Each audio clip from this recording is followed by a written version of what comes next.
আসসালামু আলাইকুম। আমি যে বিষয়ে আজকে আলোচনা করব সেটা হচ্ছে, যদি কোনো স্ত্রী তার স্বামীর সাথে থাকতে চায় না কিংবা ওই সংসারে থাকতে চায় না, তাহলে তার ব্যবহার কীরকম হয়। এই বিষয় নিয়ে আমি আপনাদের সামনে কিছু গুরুত্বপূর্ণ কথা বলবো।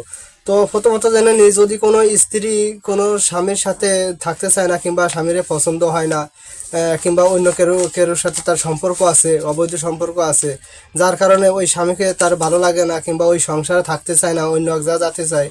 হয়তো সে গরিব ফ্যামিলি হতে পারে, মধ্যবিত্ত ফ্যামিলি হতে পারে, সেই কারণে পছন্দ হয় না। তো এই জন্যে দেখা যাচ্ছে ওই ফ্যামিলিতে থাকতে চায় না। বিভিন্ন অজুহাত আছে, অজুহাত ধরে। তারপরে এই না থাকার কারণের পিছনে অনেকগুলো অজুহাত আছে। তো সেগুলা লক্ষ্য করলে দেখা যায় যে আজকাল যে মা বোনরা আছে, তারা যদি কোনো স্বামীর সাথে সংসার করতে না চায়, তাহলে তাদের ব্যবহার এরকম হয় যে স্বামীর সাথে সবসময় খ্যাট খ্যাট করতে থাকে, মানে অন্য মেজাজে থাকে। তারপরে তার ব্যবহারটা অন্য রকমের হয়ে থাকে, পরিবারের সবার সাথে মানে খিটমিটে আচরণ করে। তা এরপরে তাদের যে সাথে যে ব্যবহার করা দরকার ছিল, পরিবারের সাথে যে সুন্দর ব্যবহার করার দরকার ছিল, তারপরে সবার সাথে কীভাবে চলাচল করতে হবে সেই বিষয় জানার দরকার ছিল, এই বিষয়ের উপর সে লক্ষ্য রাখে না। সে লক্ষ্য রাখে যে আমি এরকম করব যাতে আমাকে এরা না রাখে কিংবা আমার দোষ গুণ আমার বাড়িতে দেয়, তারপরে এর একটা ফয়সালা হয়, এরকম কিন্তু তার মন মানসিকতা চলে আসে। তো অনেক সময় দেখা যায় যে ওই মহিলা তার স্বামীর সাথে অনেক সময় জানি দুর্ব্যবহার করে, তুই মুই করে আচরণ করে, তারপরে তাকে অনেক মানে ভয়ভীতি দেখায়। এরপরে তাকে তার মানে পরিবারের যত চাপ সৃষ্টি আছে তার উপর দিতে থাকে। তা এরপরে দেখা যাচ্ছে অনেক অনেক জ্বালা যন্ত্রণার পরে স্বামী যদি হঠাৎ করে রেগে যায়, তো ওই ওই মহিলা চায় যে আমার স্বামী রেগে যাক, রেগে যাওয়ার পরে আমাকে তালাক দিক, আমি একবারেই চলে যাই। এরকম কিন্তু হাজারো মহিলা আছে, দেখা যাচ্ছে অশান্তি করতে চলে থাকে।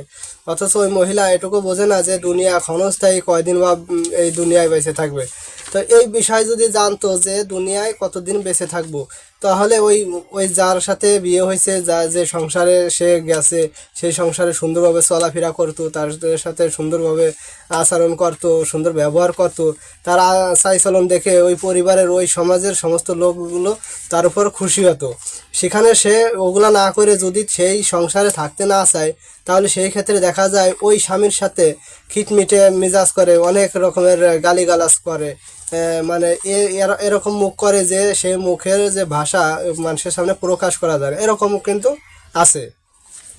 তো অনেক সময় দেখা যায় এই এই এই মহিলারা চিন্তা করে যে আমি এরকম করতে তাহলে থাকবো যে কয় মাস, 1 মাস, 2 মাস, 1 বছর, এরকম 6 মাস, এরকম করতে তাহলে থাকবো।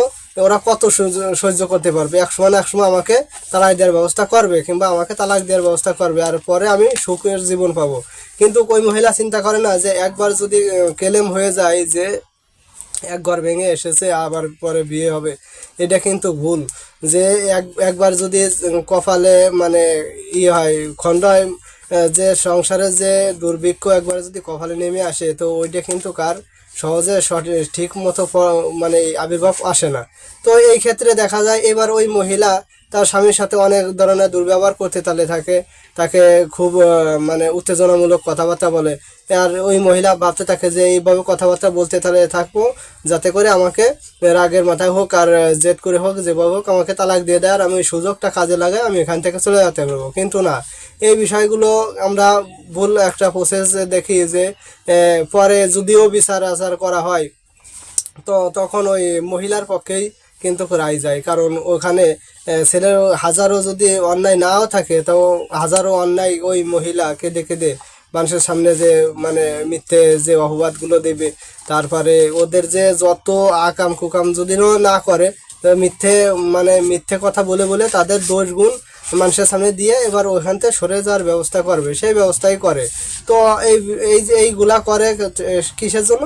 সে অন্য জায়গা তার অবৈধ সম্পর্ক থাকায়, অবৈধ সম্পর্ক থাকে, তারপরে দেখা যাচ্ছে ওই সংসার পছন্দ হচ্ছে না, এটা মেনে নিতে পারতেছে না, যার কারণে ও সংসারে থাকতে চাচ্ছে না ওই স্বামীর সাথে, কিংবা স্বামীকে তার পছন্দ হয়নি, এই বিষয়ের ফল লক্ষ্য করে ওই স্বামীর সাথে দুর্ব্যবহার করতে থাকে। তারপরে স্বামীর যে সংসারের যে সদস্যরা আছে তাদের উপরে অমানসিক যে একটা চাপ সৃষ্টি করে। এর ফলে দেখা যাচ্ছে একসময় ওদের বিচ্ছেদ ঘটার পর দেখা যাচ্ছে যে তারা মানে একে অপরে আলাদা হয়ে যায়। এর ফলে দেখা যায় যে এই যে স্বামীর সংসারে যে সুখটা ছিল, দেখা যাচ্ছে ওই মেয়ে যা চাচ্ছে যে আমার ডিভোর্স হয়ে যাওয়ার পর আমি শান্তি পাবো, অথচ অনেক সময় দেখা যায় ডিভোর্স হয়ে যাওয়ার পর দেখা যায় যে ওই মহিলার কিন্তু কারোর পরে শান্তি মেলে না, ওর চেয়ে আরও কঠিন বিপদে পড়ে। তো এই বিষয়গুলো আমরা লক্ষ্য রাখবো যে মা বোনরা আছি তাদেরকে আমরা বলবো যে যাতে যে জায়গায় যার বিয়ে হোক না কেন, যে জায়গায় যার সংসার হোক না কেন, তাদের স্বামী হাজারো যদি দেখতে খারাপ লাগে, তারপরে তাদেরকে সম্মান করা, তাদের সাথে দুর্ব্যবহার না করা, এরপরে তাদের সাথে সম্মানজনক ব্যবহার করে তাদের মন জয় করা।